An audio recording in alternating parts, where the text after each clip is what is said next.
একজন ছাত্র মাথা নিয়ে বসবা না বাবা, আমি নিষেধ করলাম। ফাঁকা ফাঁকা হয়ে বসো, কেউ কাউরে আড়াল কইরা বসো না, মানে তোমারে দেখা যায় না এমন যেন না হয়। এটা করবা, অভ্যাস করো যে আলাদা আলাদা মাথা ঘাড় ফালাইয়া এই কনুই বা ঘাড় ভাঙ্গা ফেললে তো নিচে নেমে গেলা, তো এটা তো ফাঁকি দিলা, ফাঁকি দিলা। এটা আরবিতে বলা হয় মান গাবা গাবা নসিবাহু, যে অনুপস্থিত হলো সে তার তকদির, সে তার নসিবকেই অনুপস্থিত করল। মানে মূলত তুমি ফাঁকি দিলা না, তুমি মূলত নিজের ভাগ্যটাকেই কি করেলা, নষ্ট করে দিলা। কোরআনুল কারীমের মধ্যে আছে আল্লাহ তাআলা বলছে ওয়ামা ইয়াখদাউনা ইল্লা আনফুসাহুম ওয়ামা ইয়াশউরুন। আল্লাহ তাআলা বলছে মুনাফিকরা ভাবতেছে অন্যকে ধোঁকা দিচ্ছে, আল্লাহকে, নবীকে, ইমানদারদেরকে। তো আল্লাহ তাআলা বলে না না, আসলে তোমরা নিজেকেই ধোঁকা দিচ্ছ, কিন্তু বুঝতেছ না, বুঝতেছ না। এই জন্য এটা খুব জরুরি যে তুমি বরঞ্চ আগে থাকা, চেষ্টা করা, নিজের মধ্যে এই ফিকির রাখা যে আমি আল্লাহর কথা শুনতেছি। এনে তো তোমারে কোনো কেউ মারতেছে না, ধরতেছে না, তো তোমার মালিকের কথা, আল্লাহ তাআলার কথা শুনবা তুমি, কোরআনের কথা, সুন্নার, এর চাইতে দামি নেয়ামত আর কি হইতে পারে। ফাবাশশির ইবাদ আল্লাযীনা ইয়াসতামিউনাল কাওলা ফায়াত্তাবিউনা আহসানা।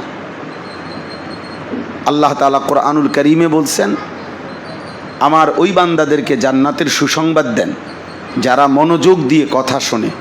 ইয়াসতামিউনা মানে মনোযোগ দিয়ে শোনা, ইয়াসতামিউনাল কাওলা, কাউল মানে কথা, যারা কথা শুনে কি দিয়ে, মনোযোগ দিয়ে, কি দিয়ে, ফায়াত্তাবিউনা আহসানাহু, অতঃপর সর্বোত্তম কথা মানে কোরআন সুন্নাহ। কোরআন সুন্নাহর কথার চাইতে সর্বোত্তম কোনো কথা হতেই পারে না, তো সেগুলোকে অনুসরণ করে। তাহলে আগে তো শোনে মনোযোগ দিয়ে, অতঃপর অনুসরণ করে। আল্লাহ তাআলা বলেন আমার সেই বান্দাদেরকে জান্নাতের সুসংবাদ দিয়ে দেন। সুবহানাল্লাহ। তাহলে মনোযোগ দিয়ে শুনবার বরকতে জান্নাত মিলে যাবে, আমল করার বরকতে জান্নাত মিলে যাবে। তো আল্লাহ তাআলাকে যদি প্রশ্ন করেন যে আল্লাহ এরা জান্নাত পেয়ে যাবে, তো আল্লাহ তাআলা বলছে উলাইকাল্লাযীনা হাদাহুমুল্লাহ, আরে এদেরকে তো আমি আল্লাহই হেদায়েতের পথে চালাবো, এ জান্নাতে যাবে না তো কই যাবে? ও আমার কথা মনোযোগ দিয়ে শুনে, তো আমি তাকে আমার পথে চালাবো না। ও আমারে মহব্বত করে, তো আমি তাকে আমার দিকে আনবো না। হ্যাঁ, আল্লাহ তাআলা বান্দার ভালোবাসা চায়। আল্লাযীনা আমানু আশাদ্দু হুব্বাল লিল্লাহ। আল্লাহ তাআলা বলছে যারা মুমিন তারা সবচেয়ে বেশি ভালোবাসে আল্লাহকে। কাকে বলে না, কাকে? তাহলে আল্লাহর দিকে যে ঝুঁকবে, আল্লাহর কথার দিকে যে আন্তরিক হবে, তাহলে তার চাইতে বড় নিয়ামত আর কি হইতে পারে?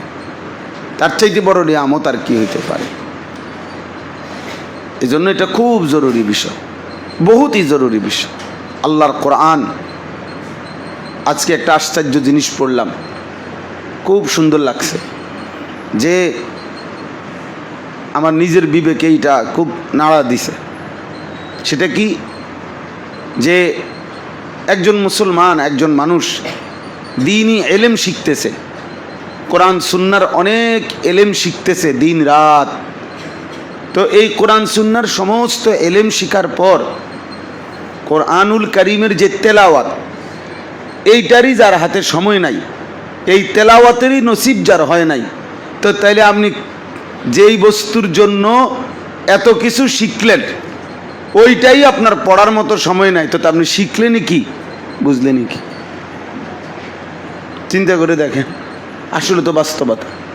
আমাদের এত মেহনত করলাম আমি কোরআন বুঝার জন্য, তো আমি সেই কোরআন শরীফ তেলাওয়াতের আমার কাছে কি নাই, টাইম নাই, তা তাইলে আর লাভ হইল কি? তাইলে আর লাভ হইল কি? আমার খুব প্যারেশানিত লাগছে যাই। আসলে তো আমরাও ওয়াজ তো করতে করতে সারা বছরই করতেছি, কিন্তু নিজেই তো তেলাওয়াত করি কম, তাহলে মাকসাদ হাসিল হইল কই? এতগুলো লাইন 5 লাগাইলাম, উদ্দেশ্য হলো পানি যেন এনে আসে, এনে পানিই আসে না, তো 5 এগুলো কেন লাগাইলাম? 12 বৎসর পড়লাম তো কেন পড়লাম? এই জন্য বাবা মনোযোগ চাই, মনোযোগ চাই। তোমরা যারা হিফজখানার ছাত্র, নাজেরা বিভাগের ছাত্র, এইটা তোমাদের পড়ার অংশ। আমাদের এটা মাজলিসু হুসনিল খুলুক, প্রতি সোমবারের আয়োজন আমাদের মাদ্রাসায় আশরাফুল উলুম ময়নামতি। এটা জরুরি। একটু একটু কথা, একটু একটু শাসন, একটু একটু সোহাগ, একটু একটু উৎসাহ মানুষকে আগায় দেয়। মানুষ ভালোবাসার কাঙ্গাল, মানুষ উৎসাহ উদ্দীপনার কাঙ্গাল। উৎসাহ দিলে মানুষ অনেক কাজ করা যায়, আদর করলে মানুষ অনেক কিছু করতে পারে।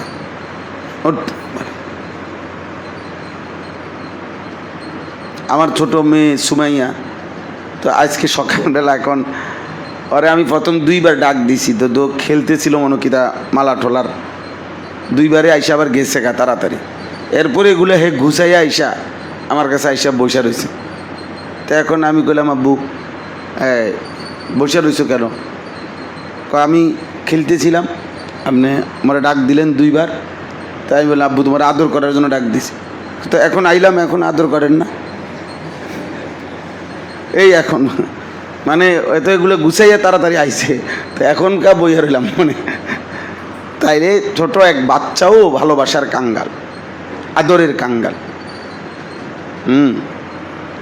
হযরত মালিক ইবনুল হুয়াইরিস রাদিয়াল্লাহু তাআলা আনহু বলেন, আমরা কয়েকজন কিশোর নবী সাল্লাল্লাহু আলাইহি ওয়াসাল্লামের কাছে 20 দিন ছিলাম। তো আমরা এই সময়টা নবী সাল্লাল্লাহু আলাইহি ওয়াসাল্লামকে দেখছি হালিমান রাকিকান, তিনি ছিলেন আমাদের জন্য ধৈর্যশীল এবং খুব নম্র, খুব আদরের, খুব আদরের। এজন্য আমরা প্রত্যেকে ইনশাআল্লাহ গাড় সোজা করে বসবো তো ইনশাআল্লাহ, না মানে সোজা হইয়া ইনশাআল্লাহ কও, তাইলে না এটা আমল হইল। হ্যাঁ, আমাদের দেশের ওয়াজের অধিকাংশই হইল এই পুরা ওয়াজে আসছে উনি সুবহান আল্লাহ বলবে, আলহামদুলিল্লাহ বলবে, এরপরে উনি আবার আগের মতো। তাহলে মানে মাকসাদ হইল বক্তারা আসবে একজনের পর একজন, আর উনি 2-4-10 বার সুবহান আল্লাহ, আল্লাহু আকবার, এই শেষ। তো সুবহান আল্লাহ তো বললেন, কার জন্য বললেন?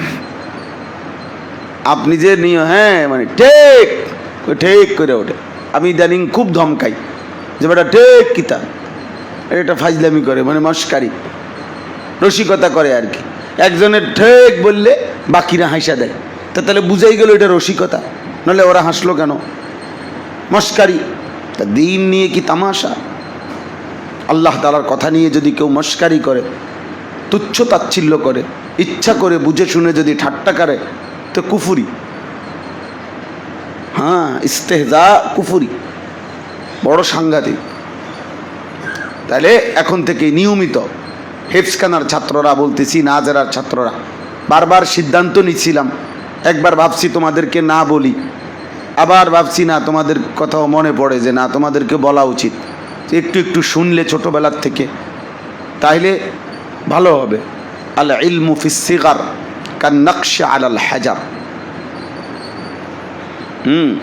ছোটোবেলার ছোটোবেলার জ্ঞান একদম পাথরে খোদাই করা, এটা বসে যায় দিলে। সৈয়দ আবুল হাসান আলী নদভী রহমতুল্লাহ আলাই তিনি বলেন যে এইমাত্র আমি আজকে সকালেও পড়ছি যে আমাদের বাড়িতে ছোটোবেলায় আমরা যখন বাড়িতে থাকতাম, আসরের পরে দেখতাম যে আমাদের মা, খালারা, চাচিরা একসাথে বসে ইসলামের ইতিহাসের একটা গুরুত্বপূর্ণ কিতাব ছিল ফুতুহুশ শাম, মুসলমানদের শাম বিজয়ের কাহিনী। সাহাবাদের জীবনের সবচেয়ে ঐতিহাসিক যুদ্ধের মূল ঘটনাগুলো হলো শামের বিজয় কাহিনী, মানে সাহাবায়ে কেরামের ওই সময়কার শামের বিজয়। এই আজকের সিরিয়া, দামেস্ক, জর্ডান, ইরাক, ইরান, হ্যাঁ, পারস্য, এগুলো সব বিশাল অঞ্চল, ফিলিস্তিন সবগুলোরে শাম দেশ বলতো। তো এইগুলো অঞ্চল যে বিজয় করছে মুসলমানরা, এগুলো তোমার অনেক মজাদার ঘটনা, মানে সাহাবায়ে কেরামের বীরত্বের কাহিনী, সাহসিকতার কাহিনী। এক এক জায়গায় ওনারা যুদ্ধ করতে করতে কোথাও টানা 3 দিন যুদ্ধ করছে, 6 দিন যুদ্ধ করছে, রাতে দিনে অনবরত যুদ্ধ করছে, মানে ভয়ানক চিত্তাকর্ষক আকর্ষণীয় ঘটনা বলি ওইখানে।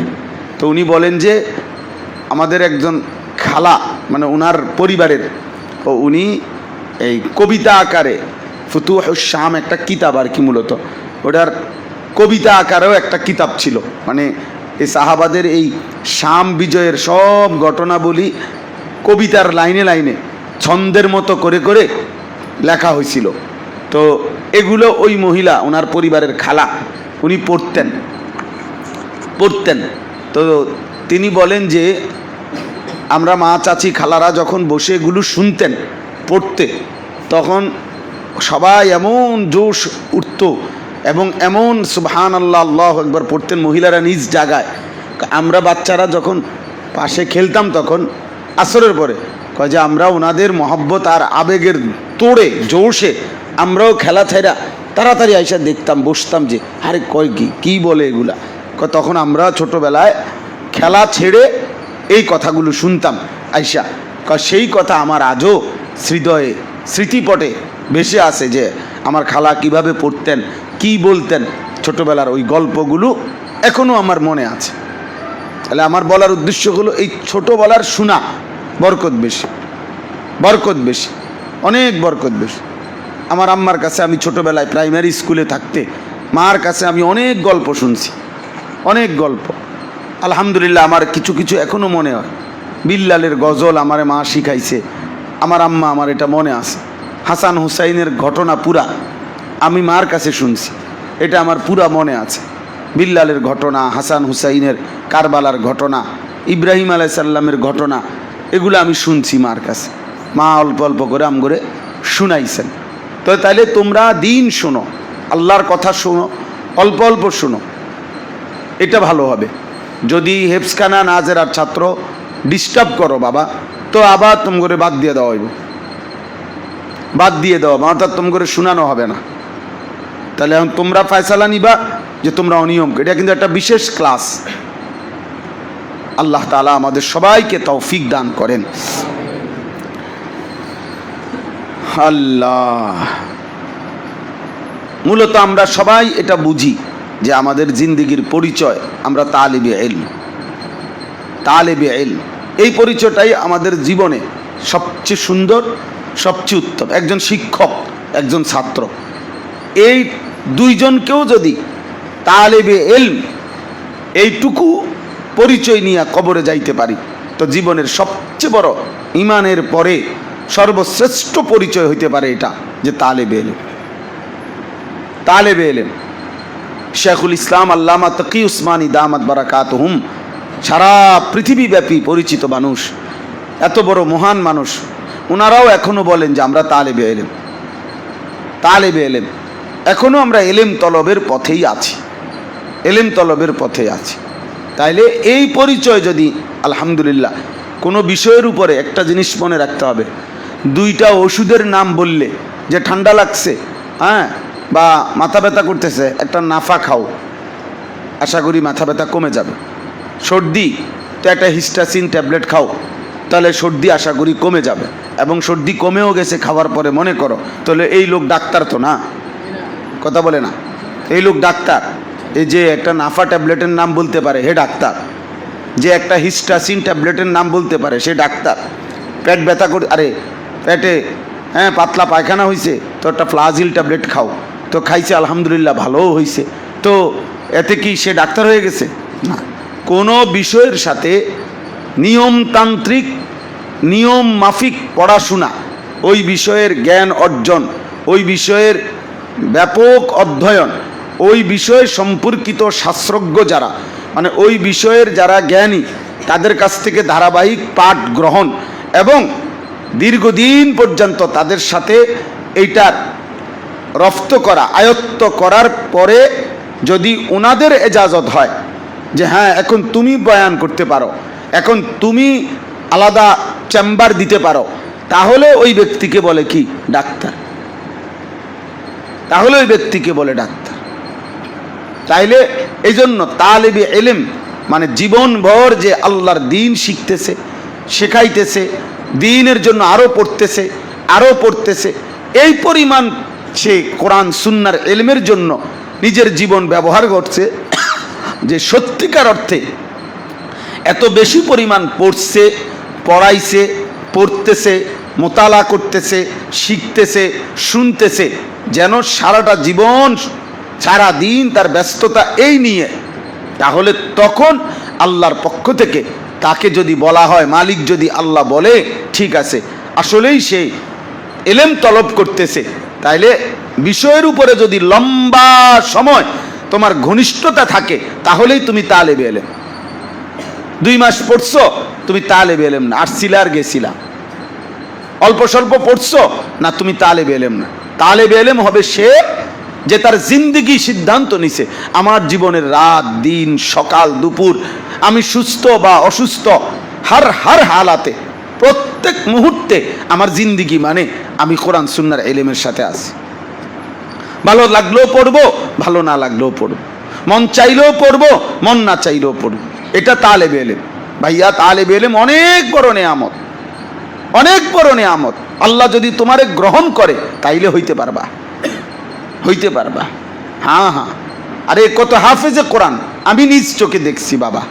হাফেজে কোরআনের মুখে একটা দাড়ি নাই। হাফেজে কোরআন দেখছি আমি, মনে হয় 2-4 বছরে ফজরের নামাজ পড়ে না। হাফেজে কোরআন দেখছি সারা রাত মোবাইলে ছবি দেখে। তাই হাফেজে কোরআন এ তালেবে ইলম কিছু শব্দ মুখস্থ করছে। হাদিসের মধ্যে আছে রাসূলুল্লাহ সাল্লাল্লাহু আলাইহি ওয়াসাল্লাম পানাহ চাইতেন। আশ্চর্য এই শব্দ যে নবীজি পানাহ চাইতেন আল্লাহর কাছে আলিমুল লিসান হওয়া থেকে, যে আল্লাহ ওরকম জ্ঞানী হওয়া থেকে পানাহ চাই যে জ্ঞান শুধু জিহ্বার জ্ঞান। আলিমুল লিসান মানে আমার মুখে কইতে কইলে সব অনর্গল বলতে পারি, উড়াইয়া লাইতে পারি, অনেক কিছু জানি, অনেক কিছু, কিন্তু এটা আলিমুল লিসান জিহ্বার জ্ঞানী, অর্থাৎ জিহ্বা দিয়েই শুধু বলতে পারে, কিন্তু আমলে ইয়াকিনে নিজের জীবনে এর কোনো ছিটে ফোটাও নাই, ছিটে ফোটাও নাই। এজন্য তালেবে ইলম হইতে হবে। আল্লাহর নবী সাল্লাল্লাহু আলাইহি সাল্লামের কি আজিমুশ শান হাদিস, যে নবী সাল্লাল্লাহু আলাইহি সাল্লাম বলছে গোটা দুনিয়া অভিশপ্ত, শুধুমাত্র 4 জিনিস দুনিয়ার মধ্যে সম্মানিত। 1 আল্লাহর জিকির, 2 আল্লাহ তাআলার সমস্ত ইবাদাত, 3 নাম্বার আলেম, 4 নাম্বার মুতাআল্লিম তালেবে ইলম। ইল্লা যিকরুল্লাহ ওয়া মা ওয়ালাহু আও আলিমুন আও মুতাআল্লিম, এই 4 জিনিস। তাহলে তালেবে ইলম গোটা পৃথিবীও যদি তুচ্ছ হয়, গোটা পৃথিবীও যদি বেদামি হয়, কিন্তু তুমি দামি, নিঃসন্দেহে তুমি দামি। কেন? তুমি তালেবে ইলম, তুমি আল্লাহর পথে আছো, তুমি দ্বীনের পথে আছো, তুমি মালিকের এক এক অক্ষর পড়তেছো। হ্যাঁ, আলহামদুলিল্লাহি রাব্বিল আলামিন এটা বলতেছো যেন তুমি তোমার মালিককে, আল্লাহকে শুনাইতেছো যে আপনার কথা আপনি না নাজিল করলেন, এখন শুনেন তো আমি বলি, দেখেন শুনেন তো হয় কিনা। তো এটা যদি শুদ্ধ হয়, সুন্দর হয়, মালিক বলবে নিশ্চয় মাশাআল্লাহ অনেক সুন্দর হয়েছে, অনেক সুন্দর হয়েছে। আমরা বাচ্চাদেরকে উৎসাহ দেই না, মাশাআল্লাহ অনেক সুন্দর। তাহলে দুনিয়ার মানুষ যদি বলে মাশাআল্লাহ, তো যার কালাম পড়ছে তিনি মাশাআল্লাহ বলবে না? নবীজির মেরাজের পরে আল্লাহ তাআলাই বলছে, নবীজিকে মেরাজে আল্লাহর কাছ থেকে ঘুরাইয়া আইনা আল্লাহ নিজেই বলছে সুবহানাল্লাযী আসরা বিআবদিহি লাইলাম মিনাল মসজিদিল হারাম, মানে আল্লাহই যেন বলছে সুবহানাল্লাহ। কামটা করলাম কি? বন্ধুরে দিয়ে নিয়ে নিলাম, সুবহানাল্লাহ, মানে আল্লাহ তাআলা বলছেন সুবহানাল্লাহ, আমার বন্ধুকে তো আমি জমিন থেকে 7 আসমানের ঊর্ধ্বে আমার আরশে আজিমে নিয়ে আসলাম। পৃথিবীবাসী দেখো মর্যাদা কোথায়। ছোটবেলায় ইতিহাসের কিতাবে আছে, আরবি কিতাবে, ছোটবেলায় নবী সাল্লাল্লাহু আলাইহি সাল্লাম যখন মায়ের কোলে, আল্লাহ তাআলা ফেরেশতাদেরকে বলছে মায়ের কোল থেকে আমার বন্ধুকে নিয়ে যাও, গোটা দুনিয়া ঘুরে দেখাও। আর মেরাজে নিয়ে নবীজিকে আরশে আজিমের উপরে নিয়ে আল্লাহ বলছে এবার আপনি এখানে দাঁড়াইয়া, ওরা আগে আমনেরে দেখছে, এবার আমনে সবটা দেখেন, আপনি আমার পুরা সৃষ্টিটা দেখেন। তাহলে তালেবে ইলম হওয়া জীবনের বড় সম্পদ, বড় মর্যাদা, বড় একটা পথ। তুমি তালেবে ইলম, তাহলে এই পরিচয় থেকে তোমার যেন বিচ্ছিন্ন না হয়। অনেক পড়তে হবে, অনেক অনেক পড়তে হবে। এখানে লিখছে একজন তালেবে ইলম তার শুধু দর্শী পড়া, সবকের পড়াটুকু শিখতে পারাটাই তালেবে ইলম হওয়ার জন্য যথেষ্ট না, বরং নিজের নির্ধারিত উস্তাদের পরামর্শক্রমে আরও পড়া, আরও পড়া, আরও পড়া, এটা তার জন্য জরুরি। উনি কত সুন্দর লিখছেন আমাদের খতিব সাহেব। 1 নম্বর, নির্বাচিত শুরুহ ও হাওয়াশি মুতালা করা, অর্থাৎ কিতাবখানার ছাত্ররা, তাদের জন্য উচিত যে এক একটা কিতাবের সাথে এগুলোর সরা আছে, ব্যাখ্যা গ্রন্থ আছে, হাসিয়া আছে সাইডে, এগুলো পর্যন্ত পড়ার চেষ্টা করা। একজন বড় বুজুর্গ ছিলেন, আগের দিনে তোমার এরকম বই হাতে লিখতো, এখন না কম্পিউটারে ছাপায়, আগে হাতে লিখতো, হাতে সব কিতাব।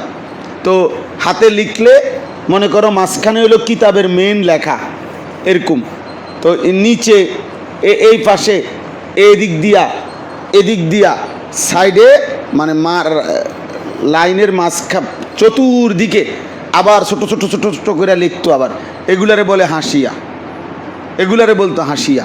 কোনোটা এদিক দিয়া ছিল, এদিক দিয়া ছিল, এন দিয়া ছিল, এদিক দিয়া ছিল, আগে হাতে লিখতো।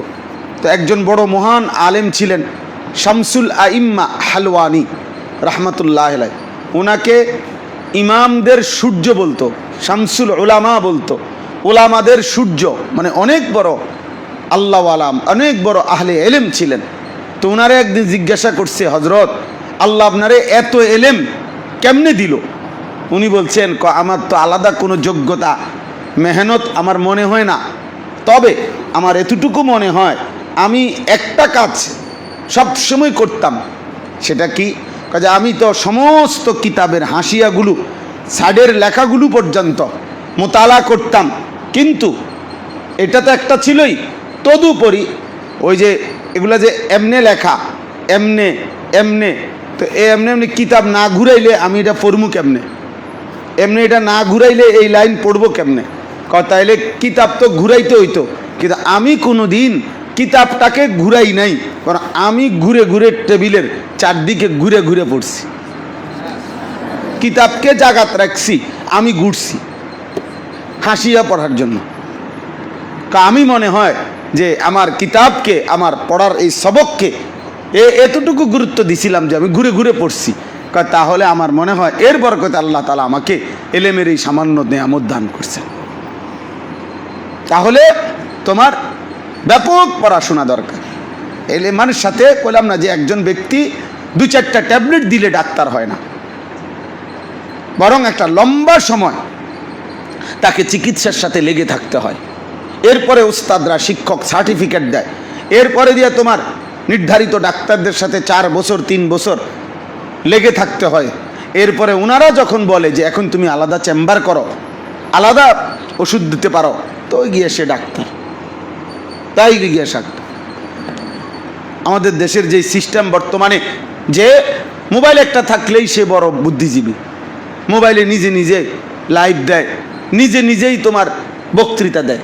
এটা লিখছে কিতাবে, ওই দিনও আমরা পড়ছি একটা, যে বর্তমান সবচেয়ে বড় ব্যাধি, বড় একটা রোগ হলো অনুপযুক্ত ব্যক্তি, না আহাল ব্যক্তি।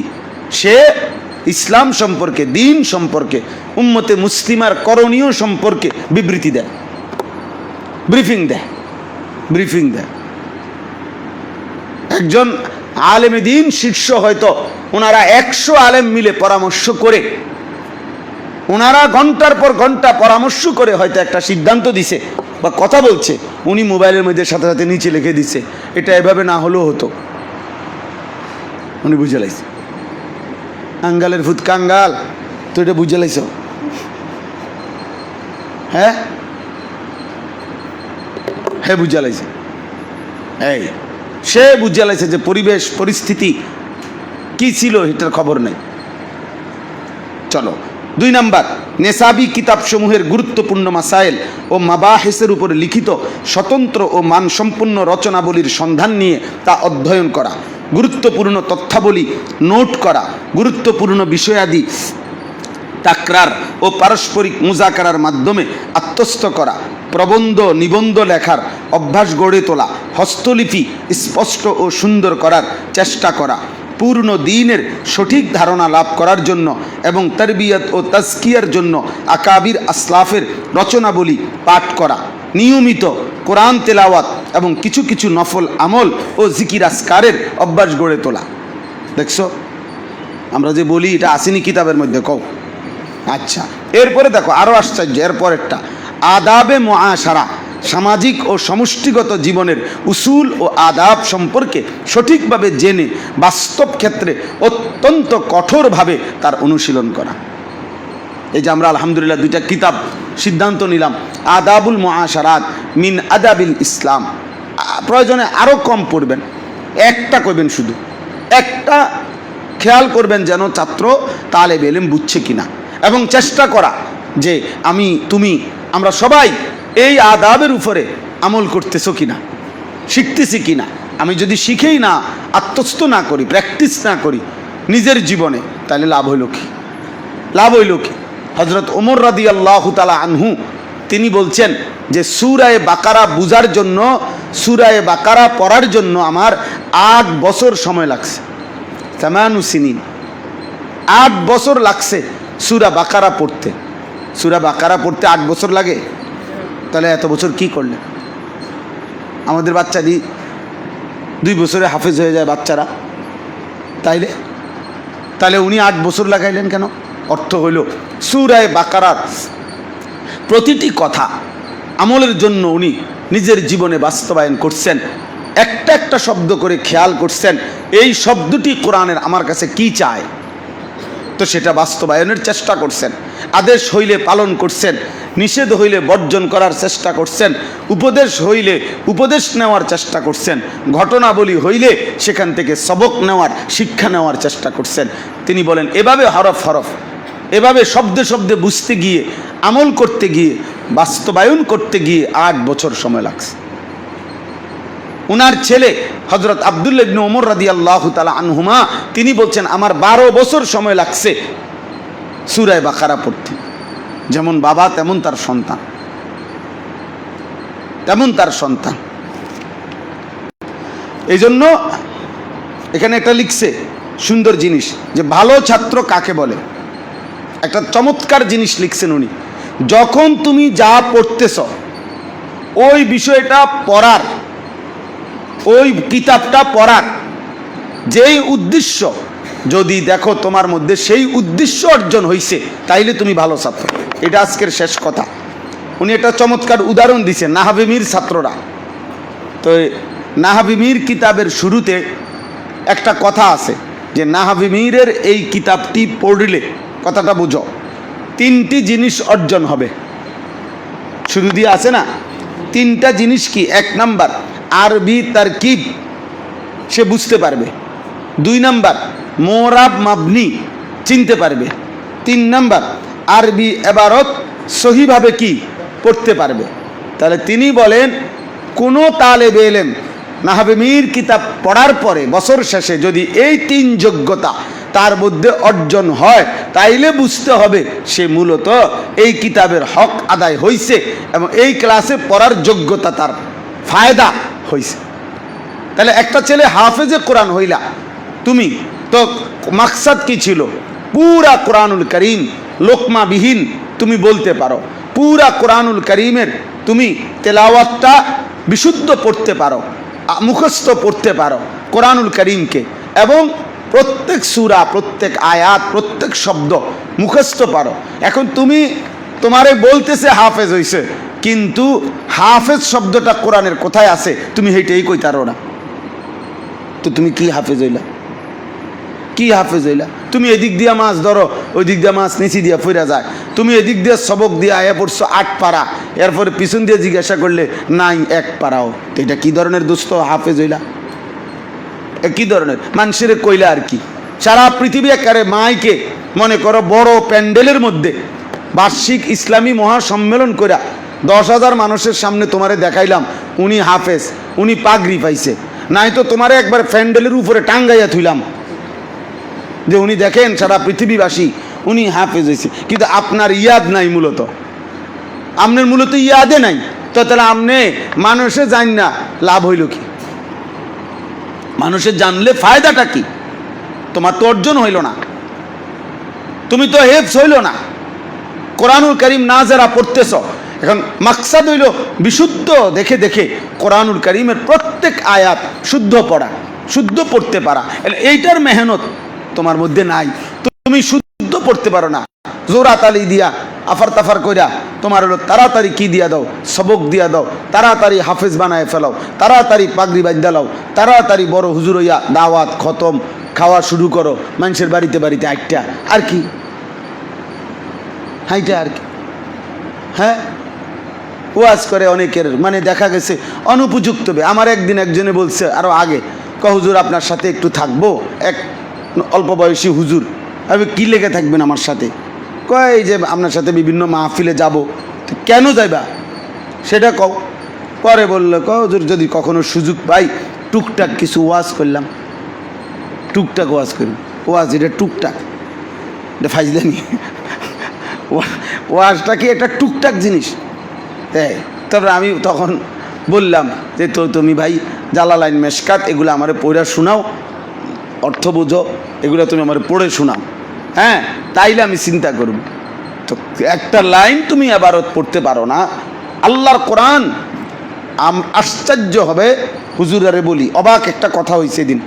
আমাদের বর্তমান খতিব সাহেব হুজুর, জাতীয় মসজিদ বাইতুল মোকাররমের খতিব সাহেব হজরত মাওলানা আব্দুল মালিক হাফিজাহুল্লাহ, ওনার এক এক কথা হলো আসমান ছোঁয়া কথা, পাহাড় পরিমাণ উঁচা কথা। উনি বলছেন এই ব্রাহ্মণবাড়িয়া একটা সেমিনারে আলেমদের, উনি বলছেন ওয়াইজদের একটা সংগঠনের মধ্যে এই কয়েকদিন আগে উনি বলছেন যে আমরা আমাদের নির্ধারিত ছাত্র, আমাদের মাদ্রাসার ছাত্র আজকে 10 বছর 8 বছর 5 বছর আমাদের হাতে বড় হয়েছে পড়ে, এরকম তালেবে এলেম মাদ্রাসার ছাত্রদের সামনে যখন আমরা সবক পড়াই তখনও আমরা 2-4 ঘন্টা মোতালা করি ওই কিতাবটা, অথচ হাজারো আইটেমের বিচিত্র মন, বিচিত্র মেজাজ, বিচিত্র আচরণের শত শত মানুষের সামনে আপনি আল্লাহর কথা, কোরআনের কথা, সুন্নাহর কথা ওয়াজ করবেন, সেখানে আপনার কোনো মোতালা করতে হবে না, পড়তে হবে না, কিছুই প্রস্তুতি নিতে হবে না। এর চাইতে বড় জুলুম আর কি হইতে পারে? বুঝছো না এইসবটা? এটা তো নিঃসন্দেহে জুলুম। উনি আফসুস করে বলছে আর কি, যে একজন বক্তাকে আমি জিজ্ঞাসা করলাম যে হ্যাঁ হুজুরে বলছে, ওই কথার প্রেক্ষাপটে বলছে, কাজে আমি জিজ্ঞাসা করলাম যে তুমি যে ওয়াজ করো তো কি কি কিতাব মোতালা করো? তো সে হাসতে হাসতে বলতেছে, হযরত আলহামদুলিল্লাহ এখন আর তেমন কোনো কিতাব দেখতে হয় না। আল্লাহ পাক ওই যোগ্যতা দিয়ে দিছে যেই যোগ্যতা আদম আলাইহিস সালাম রে দিছিল। ওনারে আল্লাহ এই যোগ্যতা দিয়ে দিছে, ওনার কোনো কিতাব দেখতে হয় না, উনি এর উপরে উঠে গেছে। তখন উনি আফসুস করে বলছে, হায় হায়, সে বলল কি এখন আর বলে কোনো কিতাব দেখতে হয় না, এখন আর কোনো মোতালা করতে হয় না। তালেব ইলমের জন্য যদি এত মোতালা করতে হয়, তো এত রং বেরঙের মানুষের সামনে কথা বলার জন্য, নসিহত করার জন্য মোতালা দরকার না? তাহলে এই জন্য আমরা প্রত্যেকে ইনশাআল্লাহ, আজকে আমাদের এই মূল বক্তব্য এটা যে আমরা ইনশাআল্লাহ 1 নম্বর কথা হলো তালেবে ইলম হব। তাহলে তালেবে ইলম কখন হব? লম্বা সময় যখন আমরা এই ইলমের জন্য নিজেকে ওয়াকফ করলাম, আমার রাত, আমার দুপুর, আমার সকাল, আমার বিকাল, আমারে দেখলেই যেন মনে হয় আমি তালেবে ইলম। আমারে দেখলেই যেন মনে হয় সে যে মাদ্রাসায় পড়ে, সে যে দিন শিখে, সে আল্লাহর কোরআন নিয়ে তার কথা, তার উচ্চারণ, তার ফিকির, তার চিন্তা চেতনার মধ্যেই দিন, কোরআন, তার পড়ালেখা ইনশাআল্লাহ এতে বরকত হবে বাবা, বরকত হবে। তুমি যদি তালেবে ইলম হইতে পারো, শুধু শুধু রাগ হইয়া যাইবা, শুধু শুধু বেকা হইয়া যাইবা, শুধু শুধু তুমি বাড়ির যাইতে চাইবা, শুধু শুধু বিচার দিবা, শুধু শুধু খোঁচাখুচি করবা, শুধু শুধু ফাঁকিবাজি করবা, তো একদিন হয়তো ছুটে যাবা, একদিন আফসোস করবা। পরশু দিনও এক ছেলে বলতেছে, হুজুর বাবাই কত বলছিল জীবনে, এখন হুজুর বিদেশ করি আর কি। বিশ্বাস করো, সে বলছে হুজুর বিদেশ করি ঠিক আছে, কিন্তু কষ্টের কোনো কুল কিনারা নাই হুজুর। কয়টা টাকার জন্য কি কষ্ট করি হুজুর, কোনো কুল কিনারা নাই, কুল কিনারা নাই। সেদিন যদি পড়তাম তাহলে হয়তো আজকে ইজ্জতের সাথে এমনি চলতে পারতাম। প্রত্যেকেই পেছনের জীবনের উপরে, গাফলতের জীবনের উপরে আফসুস স্বাভাবিক। গাফলত আর আফসুস এটা একসাথে, হাসরাত মানে গাফলত এর ওই পিঠে আছে হাসরাত। হাসরাত এই পিঠে যদি হয় গাফলত, ওই পিঠে আছে হাসরাত। গাফলাত মানে কি? খামখেয়ালিয়ান, অবহেলা। তো বুঝবা যে তোমার জীবনের আজ হোক, 10 বছর পরে হোক, মৃত্যুর আগের দিন পর্যন্ত তোমাকে হাসরাত করতে হবে। মানে হাসরাত মানে আফসুস, আফসুস, আহা কি করলাম, আহা কি করলাম, ইয়া লাইতানি, ইয়া লাইতানি কদ্দমতু লি হায়াতি। আমি যদি আমার দুনিয়ার হায়াত থেকে আজকের আখিরাতের জন্য কিছু পাঠাইতাম, কিছু পাঠাইতাম, মানে যদি কিছু পড়তাম, যদি কিছু শিখতাম, যদি কিছু শিখতাম। আল্লাহ নবী সাল্লাল্লাহু আলাইহি ওয়াসাল্লাম বলছে, জান্নাতি বান্দা জান্নাতের মধ্যে আফসুস করবে, হায় আরো কিছু জিকির যদি করতাম তো জান্নাতেও আরো উপরে মর্যাদা পাইতাম। জান্নাত পেয়েও সে বলবে, আহা দুনিয়া যদি আরেকটু জিকির করতাম। হাসরাত। এজন্য আমরা গাফেল হব না। কি হব না ইনশাআল্লাহ? বলো তালেবে ইলম হব। কি হব? কি হব বলো ভাই, আবার বলো, আবার বলো। মৃত্যু পর্যন্ত যেন আমার পরিচয় হয় আমি একজন তালেবে ইলম। সারা পৃথিবী যেন আমার এই চিনে, এই নামে আমি তালেবে ইলম, আমি ইলমের তলবকারী। আমি যেখানেই যা পাই, এরকম আরও অনেক ঘটনা আছে, আমরা পরে শোনাবো ইনশাআল্লাহ। রাস্তার ফেলে দেওয়া কাগজ থেকে, বুট বাদামের কাগজ থেকেও আমাদের পূর্বসূরীরা বাদাম বিক্রি করছে যেই কাগজ, সেখান থেকে ইলম শিখছে। বুট বিক্রি করছে যেই কাগজের মধ্যে দিয়া, ওই কাগজ থেকেও ইলম শিখছে, অর্থাৎ ওইখানেও কিছু পাইছে।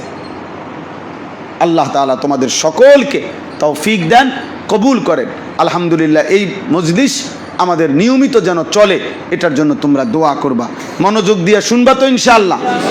হেফজখানা নাজেরাওয়ালারা তোমরা এমনি এটাতে থাকবানি না বাদ পড়বা? কও, হেফজখানা এবং নাজেরার ছাত্র তোমাদের কি সিদ্ধান্ত? সোমবারের এই বয়ানের মজলিসে থাকবা না থাকবা না? জোরে কও, শুনবা তোমরা ইনশাআল্লাহ। আল্লাহ তাআলা সকলকে তৌফিক দান করেন। সুবহানাল্লাহি ওয়া বিহামদিহি।